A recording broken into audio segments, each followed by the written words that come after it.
For exclusive podcasts and more, sign up at patreon.com/partnersincrimemedia. This week's Law & Order Marathon winner is Tiffany. What the hell is wrong with me? This week's Law & Order Marathon winner is Tiffany Griffin of Groton, Connecticut. Tiffany will get a marathon decal showing she watched 22.6...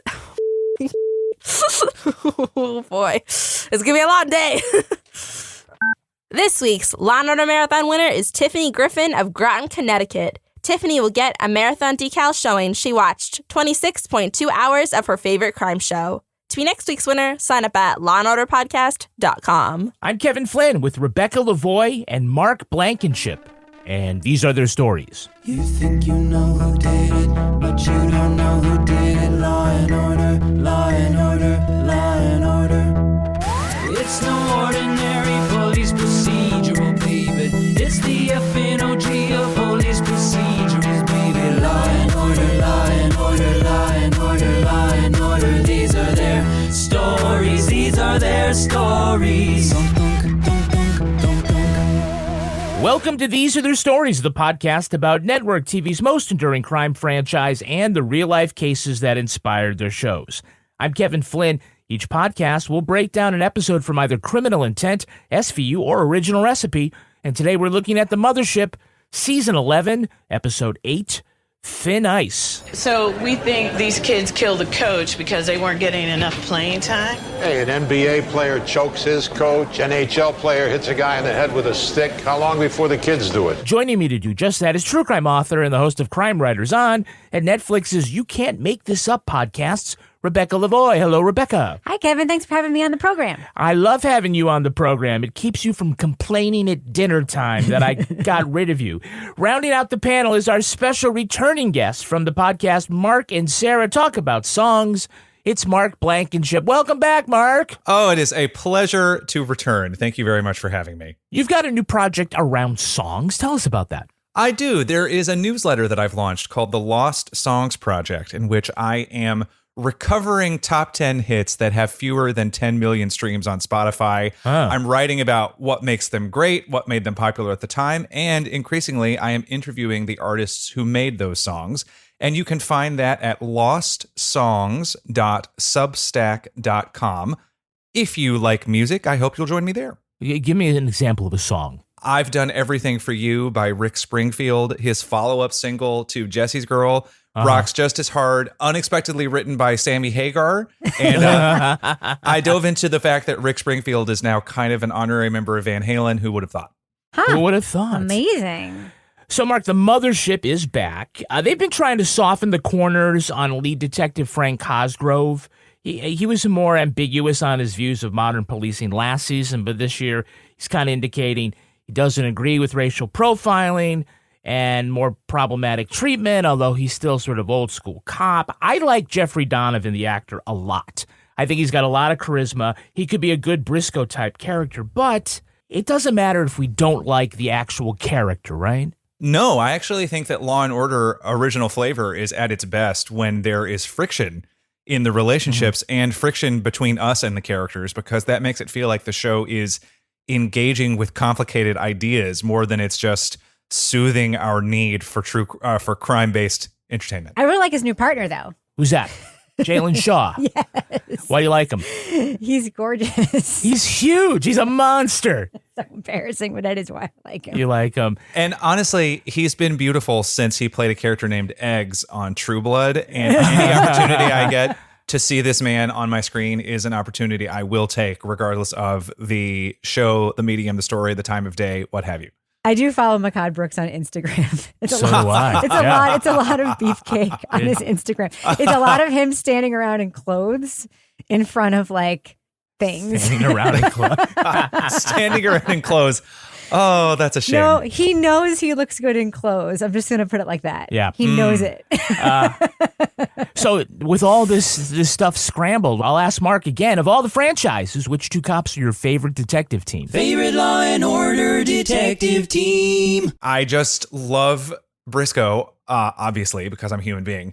But I love Ray Curtis's sort of stern, pull up the butt moralizing, and the way that gets chipped away, and how Lenny refuses to let him intimidate him, and I love their dynamic so much. And at the end they have a gruff affection for each other, and I'm always here for that. Did you see a shift, as I did, between Curtis's character before and after he started dating Julia Roberts in real life? Well, I feel like it's that whole episode with Julia Roberts where he cheats on his wife for the second time, because the first time he cheats on her was with Jennifer Garner, if you remember. Well, I'm gonna interject. He did not. That character, he did not cheat. Close. I love my wife more than my own life.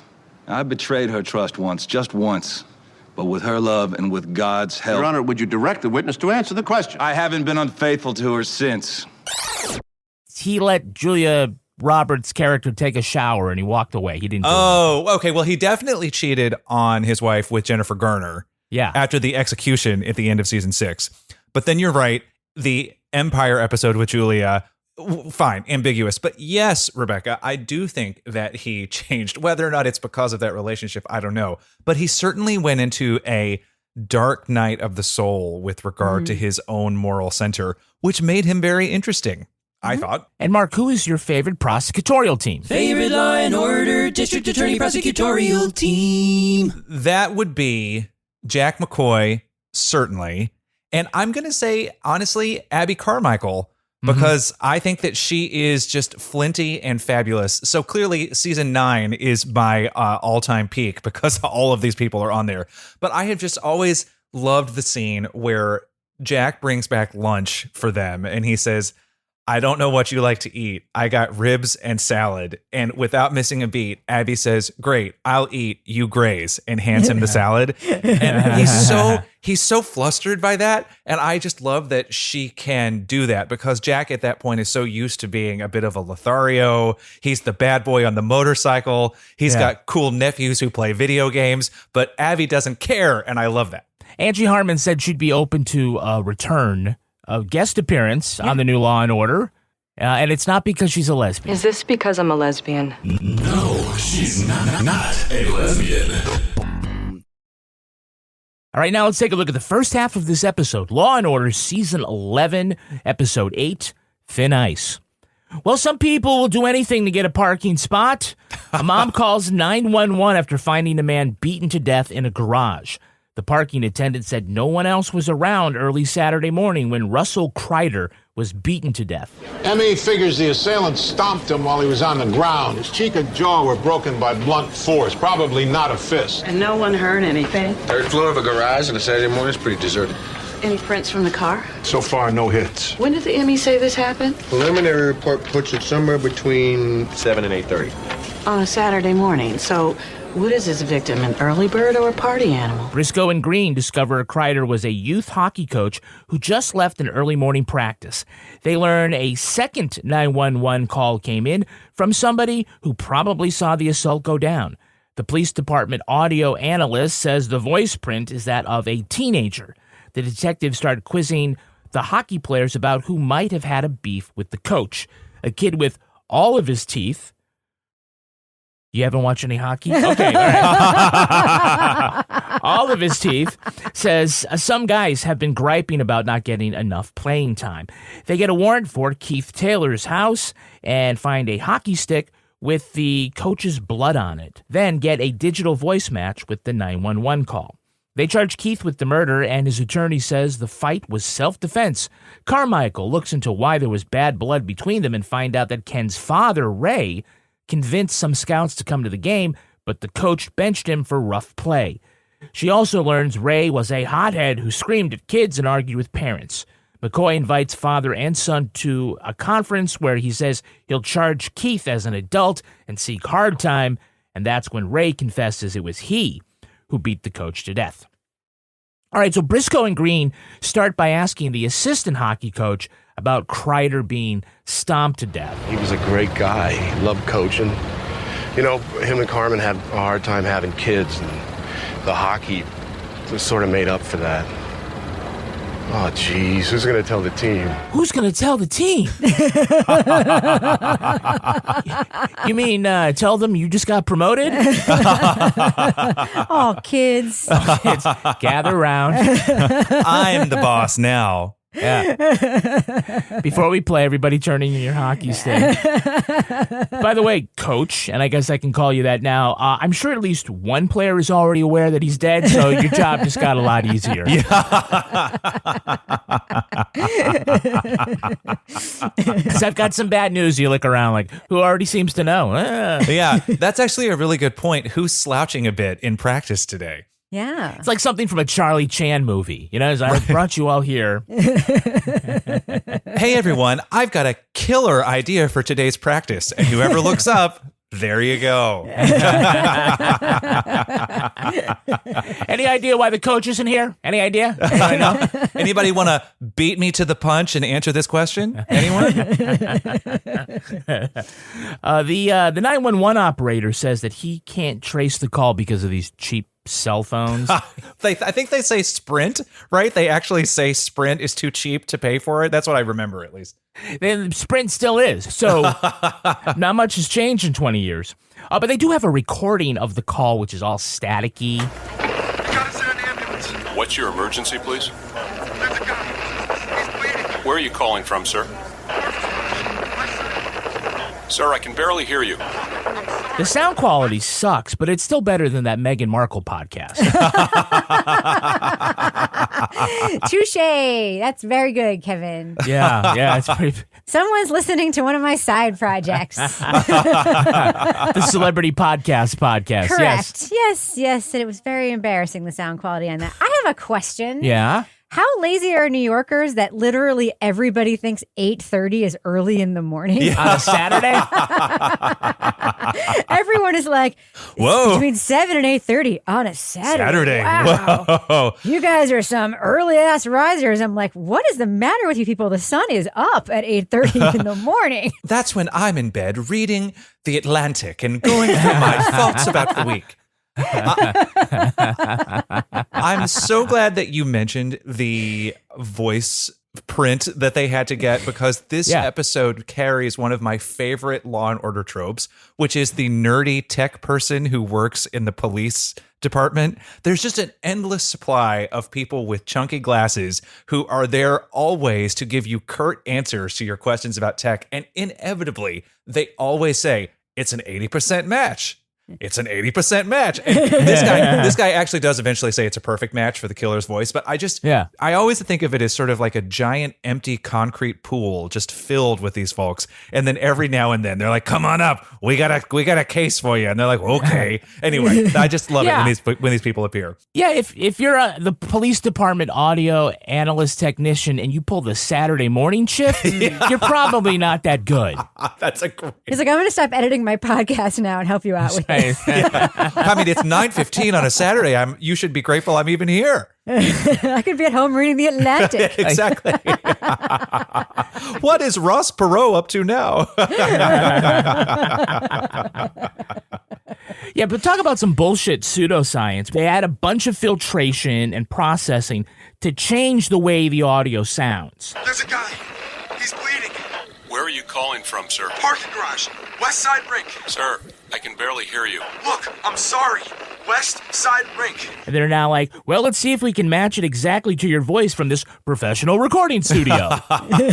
Yes, mwah, perfect match. Horrible acting on the 911 operator side, eh? Did you hear that? What is your emergency? Sir, if you're the 911 operator for early Saturday morning, too, you're probably not that good either. That's right. It sounded like maybe they got someone in the casting office to do the temporary audio, and then they just never got around to fixing it. They were like, it's all right, Jamie's voice will do.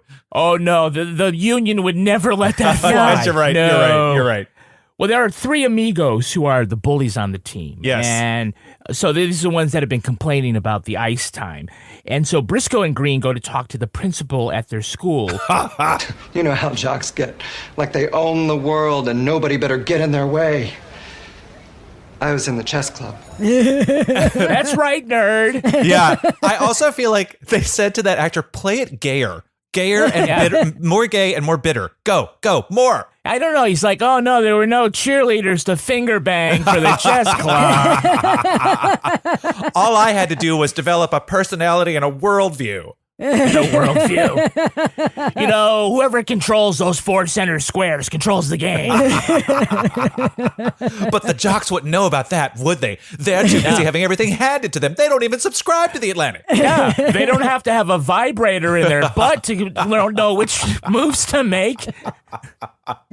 Oh, man. People who don't understand the scandal of the day won't even get that joke, Kevin. Yeah, probably. It's a very highbrow joke. Jeez, people are going to be Googling it now. What is Kevin talking about? It's not that highbrow. Well, listen, I say this as a gay man on the panel today. That actor was hilariously queenie to me, and it really felt like they said, no, it's not stereotypical enough. Remember, you hate the jocks. It was great. They put your head in a toilet and flushed it in high school. Remember, just channel that energy. Okay, like remember wedgies and action. So we have a couple of Hey, It's That Guys. Hey, it's that guy. Can you name the actor playing defense attorney Al Archer? You mean not Ron Silver? Not Ron Silver. And here we have a 46-year-old family man, a man without any prior criminal record, who savagely attacks the coach of his 16-year-old son's hockey team. That's Dennis Boutsikaris. Yeah. Yes. 11 Law & Order Universe appearances for the trifecta. Most recently, he has been seen as Rich Schweiker on Better Call Saul. Yes. Has recurring roles in Billions, Quantico, ER, and Batteries Not Included. Yes. Remember that movie? With Jessica Tandy. Yeah. Oh, yeah. I just call him not Ron Silver. Because legit, every time he walks on the screen, I'm like, oh, it's Ron Silver. Oh, wait, no, it's not. He is often cast as villains. He was the evil CFO in Money Monster, the evil pharmaceutical executive in The Bourne Legacy, and the ultimate evil, he played Woody Allen in Love and Betrayal, the Mia Farrow story. Wow. Can't really see him doing a Woody Allen impression, but all right. All he has to do is get cast as Ron Silver now. It'll be perfect. Well, we've got a repeat offender. Repeat offender. Playing ringleader Keith Taylor is who? Jeffrey Wigdor. Well, he was hitting him. My dad was, and I grabbed him, and I still had my stick.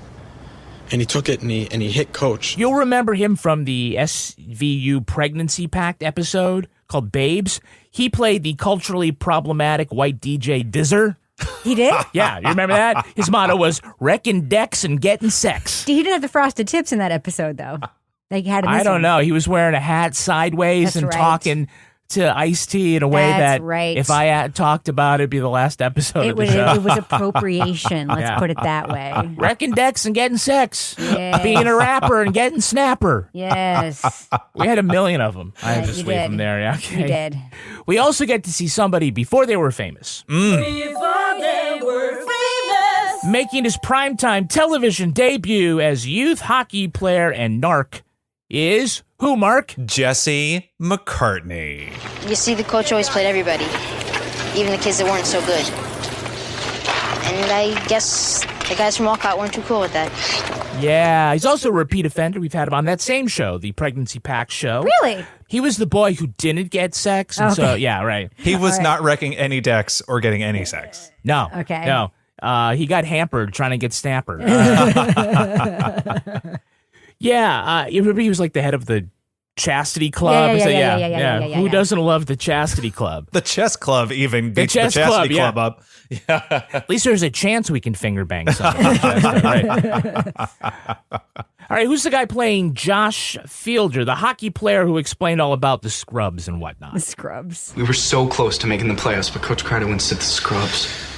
I mean, the kids that weren't any good. Yeah, that is Nick Tyler. Not sure how he got the part in this episode, but he is the son of Law and Order producer Louis Gould. Ooh, not sure. Couldn't hurt, certainly. Yeah. I'm sure he's like, Dad, if Jerry Orbach's son can be on SVU, why can't I move some boxes on Law and Order? He was one of the 5 top finalists for PETA's Sexiest Vegetarian Next Door contest in 2011. He was robbed. He should have won. Yeah. He lost to a stockbroker. Okay. Who didn't like meat. He probably had more money. Probably had more money. I know the residuals from episode Thin Ice keep rolling in. I was able to buy half of a Beyond Burger with the residuals from this episode. By the way, can you tell me the name of the actor playing Bertram Dobbs, Keith's lawyer? A man and a boy get into an argument. Pursuit or not, the man's supposed to be mature enough to end it before it gets physical. Well, that's George Goodall, I believe. I may be mispronouncing it, though. Yeah, this is the second last time he's ever been on the screen, but he is an award-winning audiobook narrator. Huh. Yeah, in fact, he's done over 1,300 books. I think that is the record. Chapter 1. Jalalabad, Afghanistan. The 4 dead men were lined up on the living room floor of the safe house. I want that gig so badly. Yeah, so he's done Dune, all of the Vince Flynn books, all of the Stephen King Dark Tower books. I Know This Much Is True, American Gods. Rebecca, I checked. You have 432 audiobooks in your library. Yes. And he has done none of them. Whoa. That sounds about right. I have a ton of Scott Brick books, though, in my library. I don't know who does that. Scott Brick. He's a very prolific audiobook. Oh, he is. Can you do an impression? Yes, he sounds like this. So do you know the actress playing the patrol woman who walks him through the crime scene at the beginning? No. The lady who called it in said she didn't see anything. What time was the call? About 8:30. Is that Nancy Tickerton? Yes, it is. Wow, yes. Jesus. Because she's been on a lot of Law and Orders. Yeah. 15 Law and Order Universe appearances on 4 different franchises. By the way, she spent 6 of those episodes in the 2-7 as Detective Rihanna Perez, that season's Profaci. Oh, Profaci. More importantly, she would return to play Cesario Amaro, Nick Amaro's mother. Oh, Nick Amaro's poor mother. Yeah. So if you see her, you can shake her really hard and say, "That's what you get for smoking while pregnant." So lastly, did you catch the guy playing hockey dad and our defendant, Ray Taylor? No. No. All I can say is that when Keith told me about missing the game, knowing that the scouts would be there, it was like something went off inside my head. That is the almost famous Harley Venton. He was the finalist for the role of David Addison in ABC's Moonlighting. Oh, really? He was almost Bruce Willis? Yeah, Sybil Shepherd wanted Venton. The producer wanted Bruce Willis. And as we know, the two of them fucking hated each other. Yeah, yeah. Whoa. Oh, I loved that show. It's one of the OG Will They, Won't They? Yeah. They did, and it ruined the shows. Yeah, well, they really did hate each other, though, right? They did, yeah. I mean, like, they was... I read they had to measure how far apart each of their trailers was from the set, and it had to be the same. Oh, man. Otherwise, they'd get mad. It was... wow. It was pretty intense, yeah. Yeah. But look, if Sybil Shepherd have his way, then Harley Venton might have been the one saying, "Yippee-ki-yay, motherfucker!" Yeah. So Briscoe and Green get a search warrant for Keith Taylor's house, and they look in the closet, and they find a hockey stick covered with blood on the grip. What are you people looking for? Hey, Lanny, these belong to your son? I guess.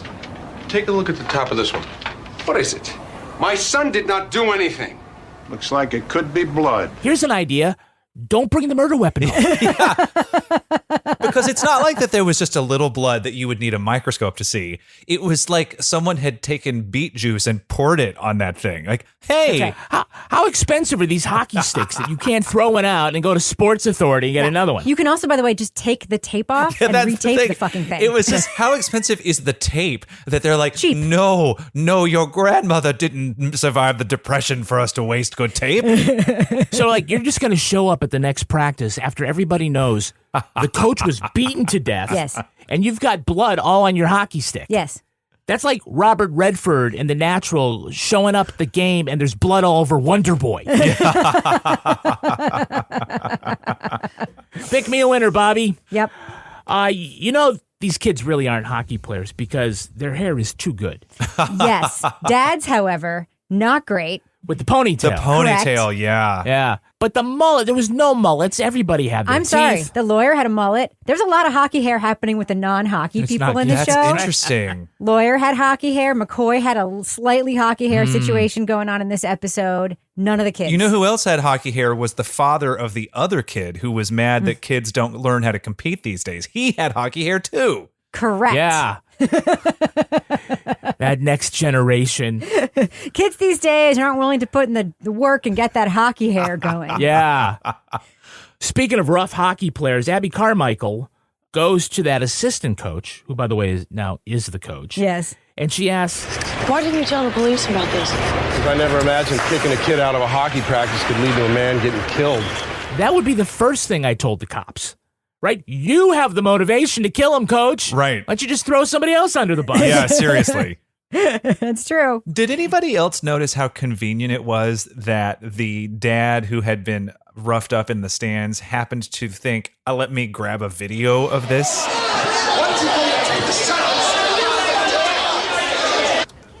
Not exactly a cover photo for Parent Magazine. While I'm getting assaulted, I typically am not pulling out my clunky camcorder to say, like, let me just, hold on, yell into this. I was like, he must be a libertarian. Like, that's what they always do. They film everything. Yeah. The setup is that Ray Taylor got in the face of another parent because that kid gave up a goal. And the father says, as you say, I got the whole thing on tape. And then we see the tape and it's shot from above the goal and then it pans over to that father. Right. Yeah. Somebody else was taking that video. Yes. Who's like, oh, I better get this action. Right. Yeah, and he went to that parent and he was like, can I have your tape? Yeah, that's not actually your video, asshole. All right, now let's take a look at the second half of this episode. Abby arraigns Ray Taylor for the coach's murder. His defense attorney says he's going to enter an insanity plea, saying he suffers from sports rage. Evidence of a mental disease will be offered to show that at the time of the offense, the defendant lacked capacity to appreciate the consequences of his conduct. And basically, he's saying he was angry. I don't know what's worse, this or the Twinkie defense. The Twinkie defense worked. On the stand, Keith says his dad threw the first punch, then jabbed the coach with the hockey stick and kicked him while he was down. The defense's psychologist says Ray's dissociative state during the attack shows he was unaware of the consequences of his actions. McCoy asks, well, what if he's just an asshole? On the stand, Keith says he didn't remember what happened. On cross, Jack points out that he lied to the police and was willing to let his son take the fall. At closing, the defense tells the jury it took years to recognize PTSD and battered women's syndrome, and so it will be with sports rage. McCoy says it's a weak excuse for bad behavior. The jury convicts him, and in the spirit of winning, Abby and Jack high-five each other, then spray each other with champagne. All right, well, we know that the first half of Law & Order is a murder mystery, and the second half is a moral mystery.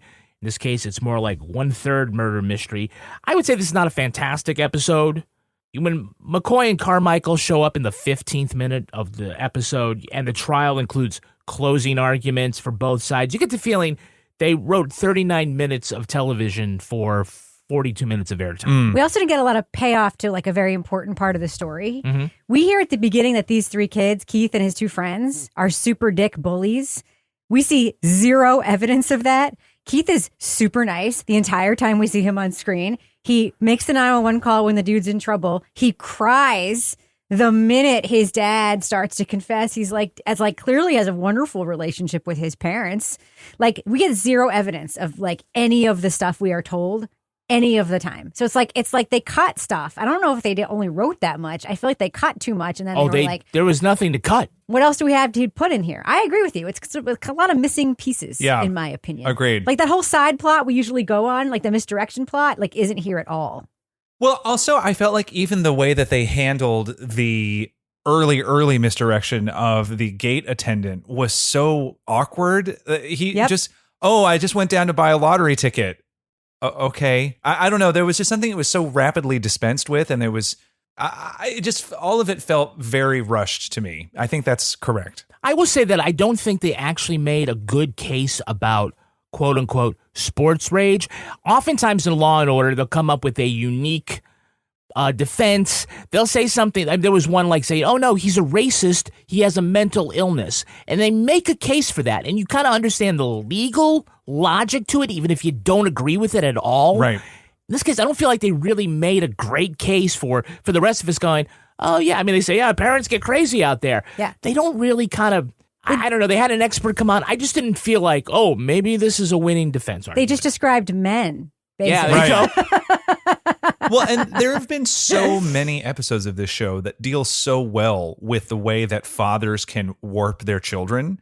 I can't remember the exact episode, but there's one where the kid has got all of these swords that he uses to hack up a dummy in the storage room of their building. Yes. That, to me, was what this episode was aiming for in terms of the complexity of the father-son dynamic, and it didn't get there. And you're right, Rebecca, that the kid immediately starts to cry and be sad. And sure, I would probably do that too, but they set him up to be something very different than that. Yeah, it's not to be like a devil child who like pushes everybody around. It's also weird, like there's a lot of holes like this. So the principal basically says he's not a good hockey player. He just thinks he is, right? Right. But the kid thinks if all How these... would the chess club guy know what a good hockey player That's is? true.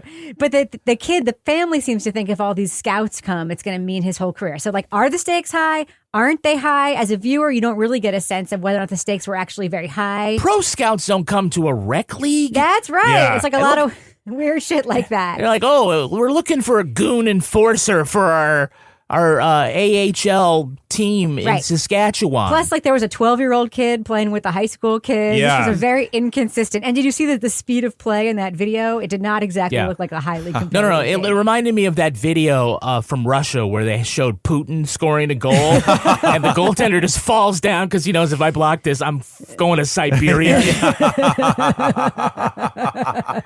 So Abby does get a couple of lines that have more than one sentence. Courts have compelled incriminating evidence from suspects based on far less than what the people have provided here. We take blood, hair samples, fingerprints all the time. We compel lineups.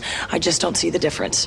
This is notable because by this point in her career, the writers had eased up on her dialogue because Angie Harmon could never remember her lines. What? Oh, really? Yeah, Why? that was the thing. Oh, What do you'll you mean? notice. She was bad with the lines. If it was anything that had excessive legal jargon, they started rolling back on I that. don't It like was a hearing problem. about this. That makes me She was sad. excellent on Rizzoli and Isles. Yeah, she had. Oh, is that worse? She had speeches on Rizzoli and Isles. I'm almost positive. Yeah.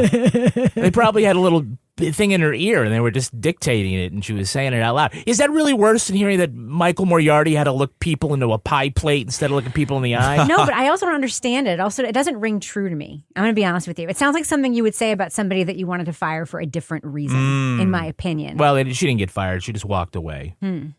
Because she's a lesbian. She's not. Didn't she marry that football player dude? Oh, no. Yeah. She did. Because Ray is going to use an insanity defense. Lewin wants him examined by Skoda.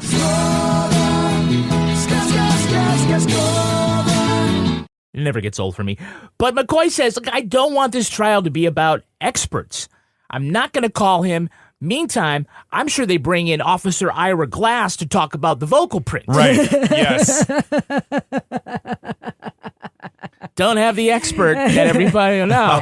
I'll just read his report. Yeah. I actually agree with this strategy because that defense was stupid. Yeah. And if you bring up your own expert to counter that defense, you are acknowledging that there might be a defense. Oh, I think it's actually a smart thing to just say, no, we all know that is stupid. And you're basically just describing the behavior of every cis white guy at a football game. This is really stupid. Your Honor, will you instruct the jury that this defense is bullshit? Would you? It would be like, it's like when you're arguing with somebody and you're just like, I'm not even going to acknowledge that with a reply. Which works out so well in court.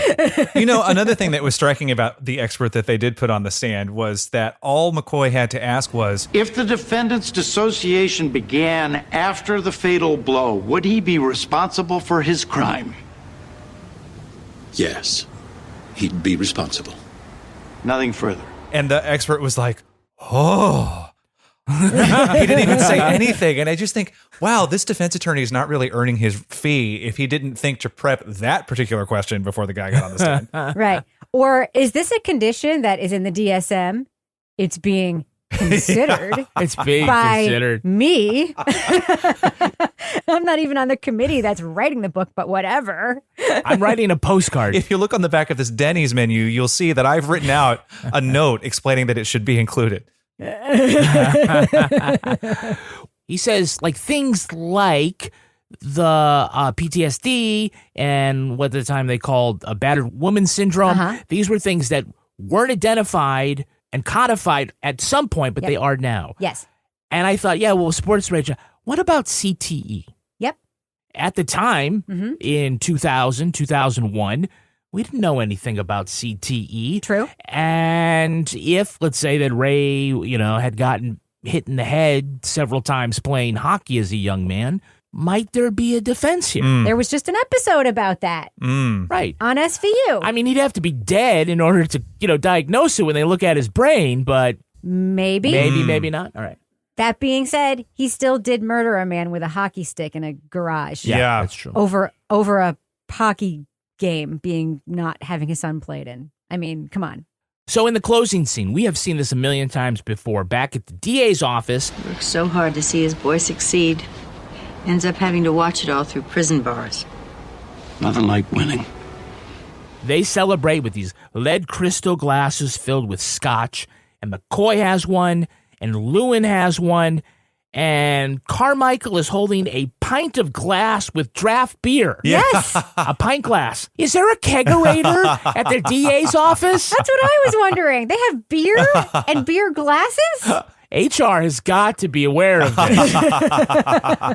Like the DA, like he or she will have this thing of scotch, but it's like in one of those cases that look like two hardcover books that are kind of hidden, and you open it up real careful and discreet. She just got like, all right, I went down. Maybe she went down to the bar, came up, said, I got my own glass. Just fill it up. Like going to Dunkin' Donuts, just fill up my own glass. I'll take it with me. Yeah. I remember she's got a mini fridge in her office, but still, that was something. That was a visual. I'd like to think that she has a steel keg with a plastic lei on it that she brought from some party. Carmichael shouldn't just be having scotch. You should be having a cigar, too. All right, let's take a look at the real-life story that inspired this episode. It's time for Rip from the Headlines. You think you know who did it. You think you know who did it. But you don't know who did it. You don't know who did it. Rip from the Headlines. This episode is inspired by the 2000 case of Michael Costin. The Linfield, Massachusetts man was a volunteer hockey referee watching over a practice of youth players. While the drills were supposed to be non-contact, some of the players began checking one another.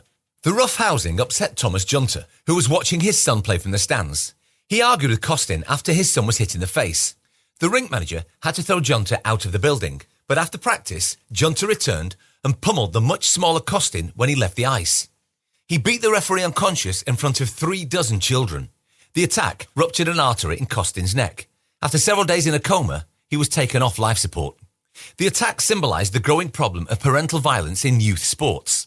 At trial in 2002, Junter claimed he acted in self-defence, but witnesses said he pinned Costin to the ground before the beating. The jury convicted him on a lesser charge of involuntary manslaughter, and the judge sentenced him to 6 to 10 years in prison. He served 8 years before being released in 2010. Thomas Junter died of cancer in December 2020.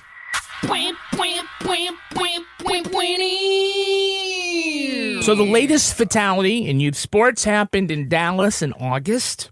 The brother of former NFL player Aqib Talib allegedly shot an opposing coach 5 times after a late touchdown at a scrimmage for 9-year-olds. A scrimmage, which is not even a game, for 9-year-olds. Wow. Wow. Yeah, wow, right? That was in Texas. But I wasn't surprised at all to hear about this hockey thing and being in Massachusetts. I'm not going to lie. As soon as it Linfield, I was like, Massachusetts. Yeah. Well, an academic study found the 3 leading causes of parental violence in sports are emotional attachment to the child. Either you're feeling protective of your kid, you think something happens to him or her on the field, or that you're now like living vicariously through the child, your own sports memories and whatnot. Also, the financial investment takes a lot of money to get the equipment, if you're on travel teams, things like that. And the lack of knowledge about the sport and its etiquette. about how you're supposed to behave, that kind of thing. A reason, surprisingly not in the study, being an asshole. Do these ring true for you, Kevin? You are a baseball umpire. Do you see this when you umpire baseball? Yeah, there is some of that. Since 2018, Mark, 50,000 referees and umpires have quit officiating because of verbal or physical abuse from coaches and parents. So can you play ball without officials? I guess it becomes like Calvin ball, if you remember that sport from the Calvin and Hobbes comic strip, which is just that there are no rules and everyone runs around as fast as they can. Well, I do kind of blame, in no small part, the culture of the sports that we created within the sport. So, like, fistfights in basketball are not common, but in baseball, if there's a fight, what happens? Everyone clears the bench. Right. Yep. And it's a big, and nobody really throws a punch. They just kind of shove each other around. Right. In hockey, though, if you can start a fight, you just go to the penalty box for 5 minutes and then come back out. Right. Somebody else has a fight, and you just keep going on. Right. I blame, in baseball, because I am an umpire, as Rebecca alluded to, yelling at the umpire, going out and confronting the umpire is something that has been normalized by 100 years of radio and television coverage. Yep. We think you're supposed to yell, kill the ump. Your manager's supposed to run out and argue until you get ejected. That's part of the culture, and it's wrong. Well, Billy Martin did it how many times? Like 10 million times? Yeah, and then kicks dirt, and, it's entertaining. Yeah. But isn't that the lesson that kids learn, and then they grow up, and their parents and their coaches, and they do the same thing, and they... Yeah. Absolutely. Yeah. But can I just ask you like a sports technical question? Yeah. And this is like maybe off track. Is the thing because in basketball, like you have foul system that like when you commit that many, like you cannot play anymore? Is that why there are fewer like fights in basketball, you think? Than in hockey? Yeah. When it's like... It's like you sit out for 5 minutes. A consequence for fighting is built into the actual rules of the game in exactly. hockey. Yeah. And in basketball, it's like you're ejected. You can't play anymore. And in the rules of baseball, you can't argue balls and strikes. Right. Right? That's part of and people violate that. But it's sort of like we have created rules around bad behavior. Right. Mm-hmm. Wild. Are you big sports fan, Mark? My sport is... Were you in chess club? Is that what you're going to say? My sport is the Oscars, which until last year didn't really involve much physical violence, but... Well, you talk about some of my favorite sports violence stories. Maybe I can't say favorite, but the most surprising to me, South Brunswick, New Jersey parents got into a fist fight after a 9-year-old girl's soccer game ended in a tie. Wow. In Philadelphia, a dad pulled a gun on a football coach because he thought his 6-year-old wasn't getting enough playing time. Oh. Wow. In Staten Island, a father hit a hockey coach in the face with 2 sticks because his 11-year-old hadn't improved during the season. Staten Island. A Pennsylvania police officer paid a 10-year-old pitcher $2 to hit a batter with a fastball. I can't imagine a 10-year-old fastball. It's very hard, though. Wow. Having umped. In Virginia, a mother ran onto the field to confront a 14-year-old youth hockey referee and then slapped him in the face. And then she yelled, "Keep my kid's name out your fucking mouth." She did not. And it's going to do it for us. We want to thank our special guest, Mark Blankenship. Mark, how can our listeners follow you online? Oh, the best way to find me is on Twitter and Instagram at @IamBlankenship. There you can find my musings, my images, and links to my writing. And Rebecca Lavoie, how can our listeners follow you? You can find me everywhere. All of my sports commentary, of which there is none, at Reb Lavoie. You know what I say before I eject someone, Mark? I'm like, you didn't like that last call, you're not going to like this one. You're gone! There it is. That's that wit that we look for on the field. You can track me on Twitter at Kevin P. Flynn. You also can tweet to us at Law & Order Pod or follow us on Instagram at These Are Their Stories Podcast. Our newsreader was Cy Frater. Our theme music was composed and performed by Uncanny Valleys. Content assistance from Travis Roy. Lily Flynn handles promotions. To get ad-free episodes of These Are Their Stories a week early, sign up for Stitcher Premium. All clips in this podcast were used in compliance with the U.S. Copyrights Act fair use exemption for criticism and commentary. Go to lawandorderpodcast.com and sign up for our newsletter for a chance to be our next Law & Order Marathon winner. These Are Their Stories was recorded in the Yoga Loft above the Bodega in Bay St. Louis, Mississippi studio and is a production of Partners in Crime Media.